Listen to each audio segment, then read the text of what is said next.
llegar a subir al abdomen. Siguiente diapositiva.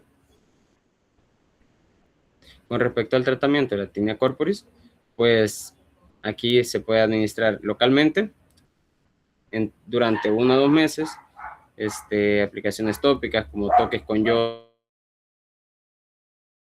al 0.5, 1.5. Puede usarse también ungüento de Whitfield, que el ungüento de Whitfield va a ser una vaselina con ácido salicílico al 3%, combinada con ácido benzoico al 6%. También se puede usar tolnaftato al 1% en solución, crema, talcos, pirrolnitrina, etc. También podemos utilizar imidazoles, ya sea en crema o en solución al 1 o al 2%, así como el miconazol, el clotrimazol, isoconazol, utilizado 2 veces al día. Y finalmente podemos también utilizar crisofulvina por vía oral, donde la dosis va a ser de 10 a 20 miligramos por kilogramos al día, o también puede ser utilizada de forma tópica. También utilizamos alilaminas como la naftilina, la naftifina y la terbinafina en crema también. Siguiente diapositiva. Avanzando con la tiña del pie, o también llamada tiña pedis, pie de atleta, pues tenemos que saber que los pies es prácticamente la localización más frecuente de las tiñas actualmente y representa una de las 10 dermatosis más comunes, ¿verdad? Se da mayormente en hombres más que en mujeres, posiblemente por el tipo de calzado que uno usa, que casi siempre es cerrado, y puede cursar de manera asintomática, ¿verdad? Ya que no hay una sintomatología que muestre una parasitación inocua, ya que hay cierto equilibrio entre el organismo que produce queratina y el hongo que le invade. Siguiente diapositiva. Pero cuando se dan estos factores específicos, como pueden ser la humedad, el calor, la maceración de la piel, estos pueden, bueno, también como son los factores ambientales, el uso de calzado cerrado, predisponen a que haya una mayor incidencia de la tinea pedis. También puede ser de manera sistémica, como que haya inmunodepresión, un terreno inmunodeprimido, que el paciente tenga diabetes mellitus, que esté en uso prolongado de glucocorticoides, etc. Siguiente diapositiva.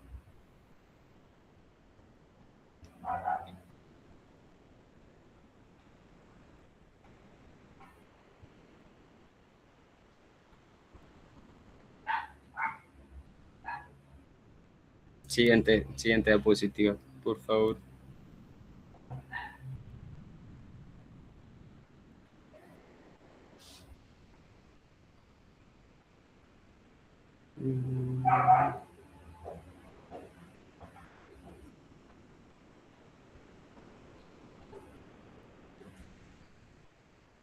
Ahí está. Vaya, con respecto a la agente causal de la tinea pedis, mayormente se van a dar hongos dermatófitos como el Trichofiton rubrum y el Trichofiton mentagrophytes. Y aquellas personas más predispuestas son las que usan zapatos cerrados por periodos prolongados de tiempo, como lo son los trabajadores, deportistas, mineros, y que trabajan también en condiciones donde el ambiente no lo favorece, como en condiciones de bastante humedad, de bastante calor, donde hay tratamientos indebidos o que haya un terreno inmunodeprimido. Siguiente diapositiva.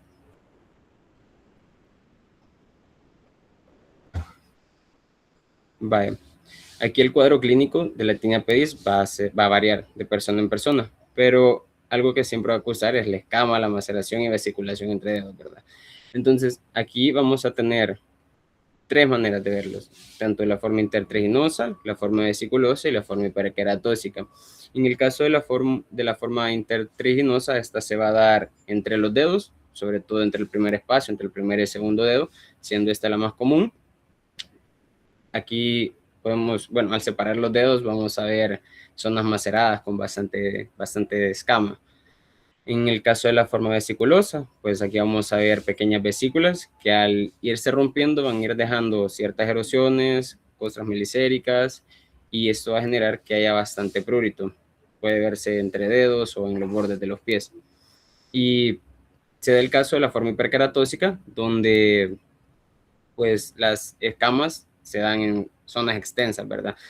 Entonces se ven bastante gruesas, se ven bastante callosas y por eso se le denomina hiperkeratóxica. Siguiente diapositiva. Entonces, aquellas personas que padecen de tinea pedis también pueden cursar con complicaciones en ocasiones donde, bueno, y estas pueden enmascarar el cuadro clínico, ¿verdad? Tenemos 3 situaciones, como son la dermatitis por contacto, la dermatofítides y la impetiginización. Empezando por la dermatitis por contacto, pues su causa principal va a ser la aplicación de diversos medicamentos que el paciente puede ocupar para tratar el pie de atleta, ¿verdad? Sin saber lo que está haciendo, simplemente está tratando de tratarlo con medicamentos. Entonces aquí el pie puede cursar con edema, pueden haber vesículas o ampollas, costras milicéricas y pues el aspecto se va a ver bastante eczematoso, ¿verdad? Ya a eso se le agrega el prurito, que es bastante intenso, bastante insoportable. En el caso de las dermatofítides, pues aquí la causa principal va a ser una sensibilización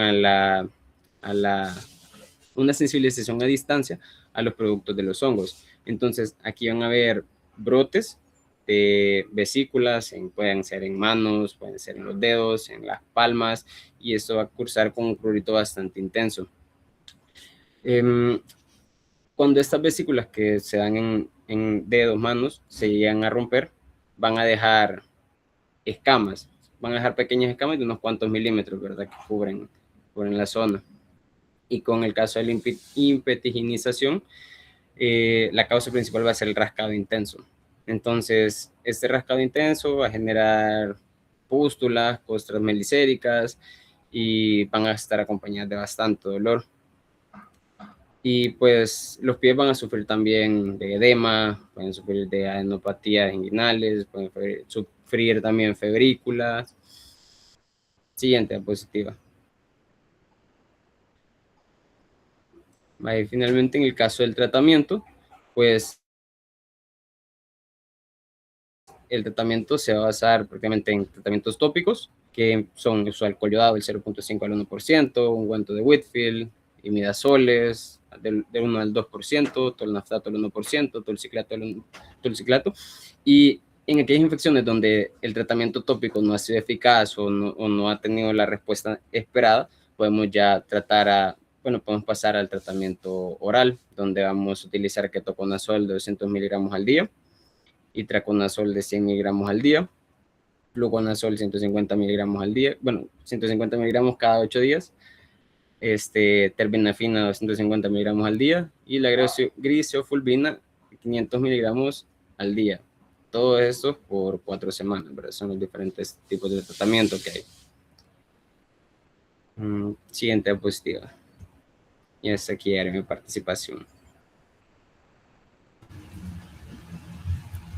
Bueno, vamos a continuar ya finalmente con la última tiña, que sería la tiña de las uñas o también llamada onicomicosis. Primero tenemos que empezar diciendo que la onicomicosis suele ser más resistente al tratamiento y esta puede aparecer secundariamente en los pacientes que han presentado otro tipo de tiña, porque como vemos, como característica principal, el principal síntoma de estas es el prurito. Entonces, llámese una tiña de la cabeza, una tiña del cuerpo, se va a caracterizar porque los pacientes se van a rascar y por lo tanto, como sabemos que estos hongos son parásitos de la queratina, de la cabeza, por ejemplo, pueden pasar a las uñas. Lo mismo sucede con tiña del cuerpo o tiña de los pies. Entonces, esta va a estar afectando principalmente a las uñas de los pies en un 70%. Sin embargo, también tenemos que tomar en cuenta que también puede ocurrir en las uñas de las manos en un 27%. En menor medida, en un 3%, puede estar afectando tanto la uña de las manos y de los pies al mismo tiempo. Ahora bien, esta puede llegar a afectar desde 1 a 2 o inclusive todas las uñas de las manos y de los pies. Ahora bien, en cuanto a lo que son a los agentes causales, el principal siempre sería Trichofitum rubrum, pero también considerar de que puede ser causada por Trichofitum metagrofites, también por Candida albicans, considerarlo de que si bien no entra en la onicomicosis causada por dermatofitos, tomar en cuenta que también Candida albicans causa micosis superficiales al producir también este tipo de patología. En cuanto a las manifestaciones, ya vamos a ver a continuación que hay diferentes tipos de manifestaciones de la onicomicosis. Sin embargo, en criterios generales y frecuentemente se van a ver que las uñas están opacas, secas, de un color amarillento o café, quebradizas y estradas. Y el borde se va a ir carcomiendo hasta que se destruya toda la uña. Ya vamos a ver que la etapa final es la onicomicosis distrófica total. Ahora, por supuesto, factores predisponentes, al igual que las demás tiñas, si no se tiene una inmunidad adecuada. Por ejemplo, tenemos lo que es el síndrome de inmunodeficiencia humana, si hubo lo que es un trasplante de órganos, o de igual forma si se experimentó un traumatismo en la zona. En cuanto a diagnósticos diferenciales, vamos a poder ver entre ellos candidosis, psoriasis, exotosis subunguial, unicocriptosis y otras distrofias unguiales. Ahora bien, aquí es donde nosotros podemos ver que hablar de onicomicosis suele ser algo complejo, puesto que tiene lo que son diferentes presentaciones clínicas. La primera de ellas que podemos visualizar acá es la blanca superficial o también puede ser la negra superficial. Tal como lo indica el nombre, prácticamente el hongo llega a parasitar la parte superficial de lo que es la placa unguial y el hongo es fácilmente removible, ¿no? Pero siempre se necesita el respectivo tratamiento. Luego tenemos la presentación clínica más frecuente, que es la onicomicosis subunguial distal y lateral, en la que, como le indica el nombre, el hongo primero infecta el borde libre de la uña y poco a poco se va acercando hacia la matriz de la misma. También tenemos lo que es la onicomicosis subunguial proximal, que esta ya sería lo opuesto a la anterior, en la que vemos que primero la infección ocurre desde lo que es la matriz y se va acercando hacia el borde libre. Esta generalmente va a estar asociada a los pacientes que están inmunodeprimidos. Luego tenemos la onicomicosis endonix, que aquí la afectación va a venir desde el interior de la uña, desde el lecho unguial, y por lo tanto no va a ser fácilmente removible, como lo mencionamos en la blanca o negra superficial. Y finalmente podemos ver la onicomicosis distrófica total, que aquí la uña va a estar completamente carcomida, destruida, vemos el cambio de coloración, que puede ser la etapa final de cualquiera de las presentaciones que se han mencionado previamente. Ahora bien, en cuanto al tratamiento, primero, siempre mencionar de que la onicomicosis suele ser más resistente al tratamiento y la duración del mismo suele ir desde 6 hasta 1 año. Entonces, por ello se utilizan lo que son ciertas estrategias, entre ellas está la oclusión para poder mejorar la penetración, porque la idea es llegar a curar toda la uña, no solo lo superficial. Entonces, por supuesto, hay que ir eliminando la queratina infectada, ya sea mediante extirpación quirúrgica parcial o bien el limado continuo de la lámina ungual. Por eso es muy importante educar al paciente en cuanto a cómo tiene que realizarse este tratamiento.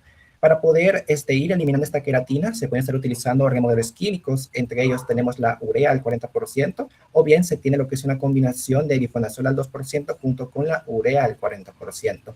Entonces, este tipo de tratamiento se va a estar utilizando cuando son pocas las uñas infectadas, no podemos ver que es un tratamiento tópico prácticamente en niños o embarazadas, y se va a estar realizando en 2 fases.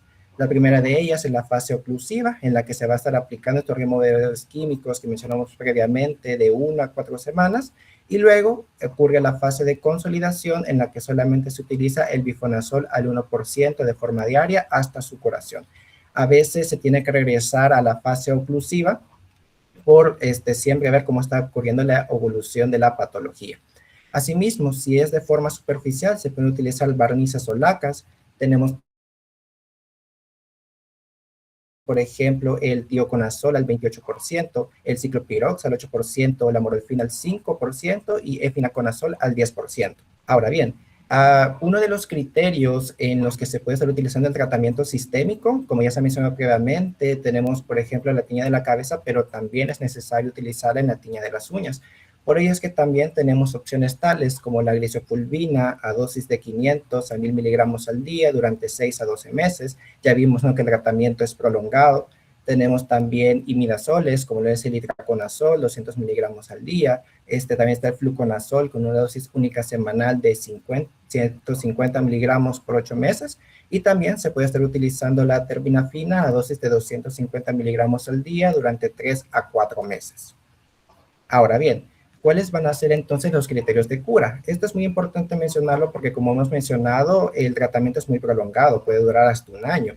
Entonces, para poder considerarlo cura como tal, en primera instancia, la ausencia de signos clínicos clínicos. ¿Qué implica esto? Que las manifestaciones como la coloración, que la uña esté quebradiza, agrietada, ya no sean tan evidentes como lo eran al inicio del tratamiento. Asimismo, que cuando se haga el examen directo con hidróxido de potasio, también el cultivo, haya resultados negativos. Se pueden considerar lo que son ciertos síntomas leves, como podemos ver una hiperkeratosis subungual distal mínima, o bien un engrosamiento leve de la lámina unguial, pero siempre muy importante considerar lo que son los resultados negativos, tanto del examen directo y del cultivo, así como también la ausencia de los signos clínicos. ¿Cuándo vamos a considerar que hubo un fracaso en el tratamiento? Bueno, si vemos que al empezar el tratamiento hubo una continuación de lo que fue la patología, cuando ya está afectando más del 10% de la superficie unguial, cuando ya hay cambios de coloración, cuando aparece la unicólisis, o bien cuando hay hiperkeratosis lateral. Ahora bien, muy importante mencionar que con los tratamientos sistémicos y el seguimiento a largo plazo de 3 años, el índice de recurrencias es del 10 al 53% y suele ser más alto con el hidroconazol. Entonces, allí podemos ver las imágenes de cómo eran los pacientes antes de recibir el tratamiento. Podemos ver estas uñas carcomidas desde su borde libre y después del tratamiento vemos lo que es la ausencia de signos clínicos como tal. Entonces, ¿qué es lo que nosotros podemos incluir acerca de la temática de las micosis superficiales? Que estas no solamente tenemos que verlas como enfermedades infecciosas aisladas, sino como un problema de salud pública, porque como hemos mencionado, considerando el clima de nuestro país, que suele ser tropical, en la que se combina la humedad, del calor, estas vimos de que son una causa de consulta muy frecuente. Entre ellas mencionamos la tiña de los pies. Y de igual forma vemos que está influenciada tanto los factores ambientales, los higiénicos y los socioeconómicos. Muy importante siempre es la educación a los pacientes, no solamente las medidas preventivas, sino también poder identificar los síntomas que van a consultar y también que tengan esta conciencia en cuanto al tratamiento. Ya vimos, ¿no?, que la onicomicosis suele ser un tratamiento prolongado. Y finalmente, ¿qué es lo que se recomienda? Por supuesto, medidas de prevención, tener una higiene adecuada y un secado minucioso, evitar el uso de ropa sintética muy ajustada, evitar el uso prolongado de calzado cerrado, tener precauciones en lugares públicos húmedos, no compartir objetos personales y, muy importante, no tratar posibles fuentes de reinfección como los animales infectados, familiares o los vomites contaminados. Entonces, prácticamente hay que tener cuidado con las medidas de prevención porque el medio de reproducción de estos hongos son las esporas que siempre están presentes en el ambiente. Entonces, hay que eliminar todos estos factores que pueden promover su aparición y su crecimiento en el organismo. Tenemos acá la bibliografía, tanto de Amado Saúl así como de Arenas, y muchas gracias por su atención. Muy bien, gracias. Solo un poquito de retroalimentación. Con la tiña de la cabeza es muy frecuente en niños, ¿verdad? Y siempre hay que interrogar por mascotas en el hogar porque suele